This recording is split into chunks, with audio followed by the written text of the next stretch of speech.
All right, guys. So the following video might upset you if you are a huge fan of Brandon Staley. Before I get into it, be sure to like, subscribe, and comment. Be sure to follow me on all social media at JKBogan. And please, if you would, if you're interested, please check out my unfiltered podcast. Link is in the description. All right, let's dive into it. So you saw the title. You saw the thumbnail. I'm not hiring Brandon Staley if I'm Sean McVay. Now, you guys might be like, Jake, why the hell not? Number one defense, arguably the greatest defense in Rams history statistically. So why would you not want Brandon Staley? I'm going to explain, because my thing is, it has nothing to do with his head coaching ability. So let me be very clear here. It has nothing to do with the fact that he didn't work out as a head coach. Because obviously there are guys that need to get back and climb up those rungs again. And we saw it with Raheem Morris, right? We saw, okay, he had to wait a decade to become a head coach again. So keep that in mind. Like, I'm not saying because he's a failed head coach that he can't be a defensive coordinator. I'm very well aware of what he did with the Rams. I think context is also needed. That Rams team, that was maybe the best rendition of the Rams defense that we've seen. Aaron Donald wasn't 32, right? That was 2020. So Aaron Donald was right in his prime. And, you just got Leonard Floyd. And that was a big thing there because Brandon Staley was with the Bears and Leonard Floyd comes over. And just when you look at that team, having Jalen Ramsey and so forth, that was a really, really good defense. And most importantly, you had like veteran players on that team. This past year, what was the big thing? The big thing was that there was a lot of cap poured into players not on the roster. And the big thing was that this was a young defense, right? Well, that doesn't really change this offseason, because even if you go out and you get some players, you don't have enough cap space to basically re-outfit your entire defense with veteran presence. So with that said, this is going to be a young defense still. You're still going to have guys like Kobe Turner and Bobby Brown. You're still going to have, potentially, we'll see what ends up happening, bringing back Jonah Williams and Michael Hoyt. But Byron Young, Ernest Jones is still young. He's still on a rookie deal, right? And then, Christian Roseboom and Jake Hummel, however that goes. And then the corner room. The highest pick in the corner room right now is Kobe Durant in the 4th round. And that was, 3 years ago. This will be his 3rd year. You got Darion Kendrick, right? Same draft 3 years ago. So it's a very young defense. It's getting younger because John Johnson hits free agency. Jordan Fuller does. So you have guys like Quentin Lake, rookie deal. Russ Yeast, rookie deal. Jason Taylor, the second, barely played in his rookie season, going into what would kind of be another rookie season for him. There's a lot of youth is what I'm saying. So why am I against Brandon Staley? He made him the number one defense, is what I've been told. Well, I'm going to explain in a way that makes it really simple, because I'm not trying to just throw word salad at you and be like, oh, yeah, just listen to what I have to say and I'm right. No, there's a reason behind this. And I got to give a lot of credit, first off, to my buddy Blaine Grisack for finding me this quote. I didn't read it until he gave it to me, and then I went through the article. First off, the title is so telling. It's by The Athletic's writer Daniel Popper, and you should definitely give it a read if you are on the Bring Back Brandon Staley train. So it's called Inside the Demise of Chargers Brandon Staley, and it's got a quote, "Too smart for his own good." Now, let me stop right here before I get into this. I am in no way saying Brandon Staley isn't capable of being a defensive coordinator in the NFL. We already know he is. And I'm in no way rooting against Brandon Staley, and I'm in no way saying that he doesn't deserve a job. But what the Rams, the position they're in now with a young defense, I don't think he's the right fit. They're not in the same spot they were in 2020, first off. And the second thing is, I think this is an opportunity here. If you promote from within, I'm all for it with Aubrey Pleasant or a Chris Shula. But if you do not promote from within, you can continue to do what McVay has continued to do, which made him a better coach, which has made him more knowledgeable, and what has ultimately helped the defense and the offense and the philosophies that we see when it comes to this organization. An organization that isn't just going to stick with their own program and look outside the box and bring in outside influence is an organization that's going to continue to grow. If you learn one thing and you're taught one thing your whole life, and this is how it is, and this is the way it's going to be, and you don't veer away from it, you're basically living in a vault. And if you've ever played the game Fallout before, that's basically your vault. It's essentially an echo chamber, and everything that they tell you, you're in that vault. You're in that mind vault, if you will. But once you start going outside of the vault and you start to see what's out there and you start to see the world for what it is, obviously a little bit of a stretch considering this is a video game, post-apocalyptic. But my point here is that the Rams going out and seeing what's out there and bringing in new verbiage and bringing in new philosophies and new views on things. Now these guys in the room, they're arguing that, they're fighting for their stance on something. Maybe McVay in the team meeting or, the coaches meeting points something out. And this guy who came from a different organization called something that he's talking about, they called it differently the last place he was at. Furthermore, this might be an opportunity where you're going over the film, McVay points this out, and the guy says, well, actually, you've never looked at it like this, I don't think. And if you haven't looked at it from this perspective, this is actually how we looked at it over in so-and-so, and that's what happens. So what am I getting at? I'm getting at to the point where I think that outside influence is the big reason why the Rams continue to stick around. This is a cyclical league. A lot of teams are going to fall off, and it took the Rams a bevy of injuries to fall off in 2022, but it showed you that McVay isn't going anywhere in 2023. He wasn't going anywhere, 10-7. Like, they continued to stay among the top teams, and by the end of the year, they were one of the best teams. You look at now, they're one of the Super Bowl favorites moving into next year. So how do they keep that going? How do they keep the momentum going? Well, I think they need to be one step ahead of the curve like they continue to do. I love promoting from within, but for whatever reason, they don't love doing that when it comes to offensive coordinator and defensive coordinator. We've seen them bring in Mike LaFleur, instantly had an impact on what we saw with the offense. We saw them bring in Raheem Morris. We saw them bring in Brandon Staley. We saw them bring in Wade Phillips. I mean, right out the gate, Wade Phillips came in. Wade Phillips had never coached with Sean McVay. Okay, so that was it. Almost in a way, it was an outside influence. And then, of course, the offensive coordinator, you brought in Matt LaFleur, then, you had Zach Taylor on your staff, guys like that. You're bringing in outside influence. I like that. Brandon Staley is kind of more of the same. But it's not as simple as that, because from The Athletic, Daniel Popper's, his article, quote, more often the scheme and plans were too layered and complex for the players to grasp and execute consistently. Players detailed how Staley and his defensive staff would try to build in answers and rules for every minute facet of opposing offenses, every route, every motion. At times, players said this bogged down the unit as a whole. Staley's inexperience was exposed in this stubborn commitment to a defensive vision that simply was not working. There was a disconnect between how some of the players wanted to play and how Staley wanted to play. Okay?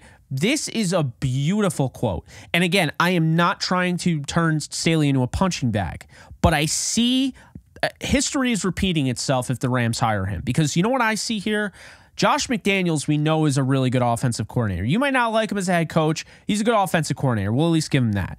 So Josh McDaniels, if you don't realize this, came to the Rams, right? He came to the Rams, Sam Bradford's second year after they lost Pat Shurmur to the head coaching job with the Browns. The Rams hired Josh McDaniels. It was a big moment. A lot of Rams fans, including myself, were very excited about it, working with Sam Bradford and, thinking things were going to go well. And unfortunately, it was a very, very complicated offense, very, very complicated philosophy and scheme. And a lot of these complexities that we're talking about with Staley's defense were a part of Josh McDaniels' offense. And so essentially, they were too young. They were too inexperienced, and it caused issues. And some people would even say that they were thinking so much, there were some extra injuries that year. And we saw it. That team was battered with injuries. So here's the deal. I'm seeing this all over again with Brandon Staley. Maybe not as bad because they have more talent than that Rams team did when, obviously McDaniels got there.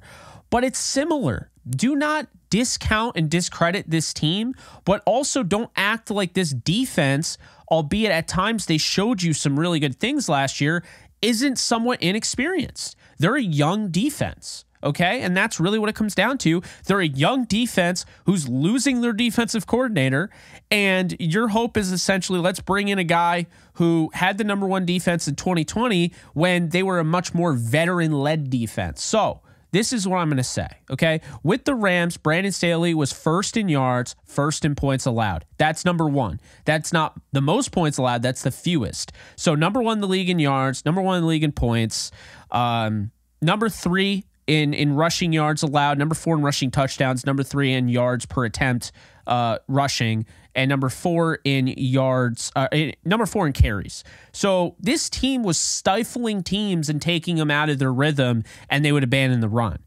But then they're number one in yards, they're number one in touchdowns allowed, and they're 12th in interceptions. So really good pass defense. This defense was fantastic, but it also had the perfect personnel. And it's not to say that lightning can't strike twice, because Brandon Staley could absolutely come to the Rams and be great. But I have enough concerns, and I think there are enough good options out there, really good options. I'll get into that even further. But when you look at and this is the thing, it's not the head coaching, it's the defensive progression. Brandon Staley leaves the Rams. And keep in mind, he still has talent. He still has guys like Khalil Mack and Joey Bosa and Derwin James. He's got Kenneth Murray, at inside linebacker. Just off the top of my head, I'm naming some pretty big names, right? Asante Samuel Jr. on the outside at corner. I mean, good defensive pieces. Let's just call it like it is. Eric Kendricks this past year. So they go from, Brandon Staley goes from first in the league to then first year with the Chargers, 23rd defensive yards allowed, 29th in points, 30th in rushing yards allowed, 29th in rushing touchdowns, 28th in yards per carry, 12th in passing yards allowed, 16 passing touchdowns allowed, and 22nd in interceptions accumulated. Not a great year, right? Okay, it's first year, whatever. Bad year is what it is. He's transitioning to becoming a head coach. So what does he do in his second year? 20th in yards allowed, so a little bit better. 21st in points allowed, and against the run, he's 28th instead of 30th. He's 21st in rushing touchdowns. He's 32nd in yards per run. On the passing side, they are now the 7th, as far as allowing passing yards. They're 7th. They're 18th in passing touchdowns allowed and 12th in interceptions. So you start to see, okay, the rushing defense is not great, the run defense. The pass defense is starting to get better. There's some improvements there. They went from 12th to 7th. Okay. His third year, which is his final year, 28th in yards allowed. That's the worst of his career. 24th in points allowed, which is the second worst of his career. And then you have rushing yards. He was better against the run this year, 17th in rushing yards allowed, 26th in rushing touchdowns. That's second worst of his career. And then in the passing game, this is what actually became an issue, is that he was 30th in passing yards allowed, 24th in passing touchdowns allowed, and 25th in interceptions, his worst of his career across the board. So what do we make of Brandon Staley? I mean, he had talent with the Chargers. That's a team that should have been better, especially on the defensive side of the ball. So how is this possible? I think it's possible that Staley is a solid defensive coordinator, but he needs everything in place, and he needs experience over the youth. And I think if you have a younger team, you have a younger defensive unit, I think they're more likely to struggle. And to me, I'm sorry, but I'm not jumping for joy about hiring a defensive coordinator who, yes, in 2020 was the number one in the league. His defense was, but they're coming off a year with the Chargers. He was 28th in yards allowed and 24th in points allowed. That's not good enough for me. And when I see, candidates that I think are genuinely really intriguing. I mean, first off, if Ejiro Evero's available, he might be better than Raheem Morris. I mean, I'm not saying he is, but I think there's a chance he could be. And that's a guy who you already know, homegrown and everything, was there for longer than Staley. Staley was there for 1 year. And, another thing is, you want to go back to that team. Staley looked like a deer in the headlights when he didn't have Aaron Donald. So that's another thing, but not a huge thing, but another thing. But then, you look at the other options. Wink Martindale, I know a lot of people are really excited about him, and I'm a big fan of his just as a football fan. He's awesome. I really like Don Martindale. The problem with Don Martindale is this, right? He is very blitz happy. He's very similar to a Greg Williams. He's smarter, and I think he has a better scheme, but he's very aggressive, and I don't know how well that works with what Sean McVay is trying to do with the offensive side of the ball. So I don't know. I think they might butt heads a little bit there, so I don't think that'll be the hire. But, they're interviewing guys like Denard Wilson. I'll have a separate video for that. They're, potentially going to interview some other guys on that Ravens squad. To me, Mike Macdonald, I'm trying to get a bite of that. I'm trying to get a piece of that defense. You got Anthony Weaver, right? Defensive line coach, associate head coach. Denard Wilson, who spent the entire Fisher era of the Rams, with Jeff Fisher. He left because McVay didn't retain him. You have guys like that, right? Chris Hewitt, part of that coaching staff. So there are guys in Baltimore where McDonald took a team that lost Wink Martindale and they got better. They were the #1 defense this year. I'm focused on getting a piece of that more than I am going after Brandon Staley, who kind of proved without, the elite-looking Rams defense and personnel, it wasn't that great, and he still had a lot of talent with the Chargers. So I understand being a head coach is a little different. He's still play calling for the defense. So I like Staley. I appreciate what Staley did. And if this team was ready, okay, bring in Staley. But I don't think with a young defense, I'm willing to make a huge risk knowing that he's had 3 years with this Chargers team. It hasn't been great. And there are better options out there. I'd be interested in bringing in Jim Leonard, who may or may not end up getting hired by Deion Sanders with the Colorado Buffaloes in college. There are so many guys. The one defensive line coach for the Cowboys that they just interviewed, Dudray. I forget the guy's name, but there's a lot of different options out there. And I just think that's really what it comes down to. If Staley was the best option, I'd say go ahead. But when you have all these options available and you have the ability of outside influence where you can bring in guys from a thriving defensive system with Mike Macdonald and try to get a piece of that and try to learn, because that to me is where the future of the NFL is going in as far as the defensive side of the ball. And you look at the way they played against the 49ers and how they trapped Brock Purdy. And, you see the way they played against the Lions. You lost to the Lions. That's how your season ended. So the way they took away the middle throw of Jared Goff and Brock Purdy, I would be interested in a scheme that gave them fits. Those are the two teams you're probably going to be, rivaling it up against next year, trying to go to the Super Bowl in the NFC. So that's how I see it. I just see kind of a bigger picture than just Brandon Staley, number one defense when he was here. It can't fail. I look at more, it can fail. We've seen a accomplished coordinator in Josh McDaniels fail with a younger team. It absolutely can fail. And by the way, Josh McDaniels was a failed head coach as well. So I'm not saying he's good, but that is something to keep in mind. So I like Staley. I don't like him in this scenario. Personally, for me, I'd like to go with either Anthony Weaver. I'd like to go with either Denard Wilson or promote from within with Aubrey Pleasant. And if Evero's available, he might be my #1 pick, because I think the world of Evero. Look at that defense. Look at what he did with the Panthers. When you have guys doing that, and then you have Brandon Staley doing this with what they had in LA, that's my concern, is that everywhere Evero is gone, he's been successful. And he's only been 2 spots, but the Denver season was awful last year. The offense did nothing, put a lot of pressure on the defense.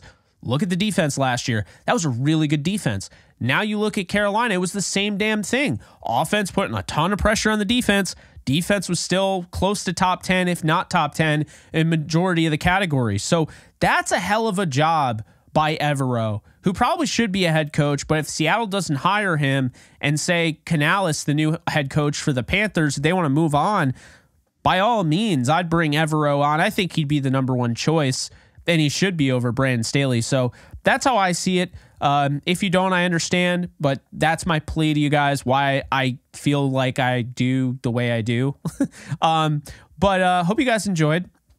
If you did, be sure to smash that like button for me. Be sure to tell a friend about this video. Maybe share it around. Drop a sub if you haven't already. Really do appreciate that. Follow me on social media. And if you want more JE content, of course, check out my podcast. Link is in the description. I will see you guys in the next video. You guys take care. Later, folks. Start playing Pick'em or Weekly Fantasy for any sport today, Jake. Users will receive a 100% deposit match up to $100 if they use promo code OTE at sign up. Start playing Pick'em and Weekly Fantasy Football today with Underdog Fantasy. Do you love talking about the Rams, the NFL, or just want to be a part of a community? Join my free Discord server today. We're over 800 members. We got 24/7 live chat, a level 3 boosted server, the ability to call into JE Live, playing online games with us on Kick streams, toggleable alerts for when I go live on YouTube or Kick so you don't miss a live stream, and exclusive giveaways. Click the link in the description, the comments section, or the link that comes up in the video to learn more and join today.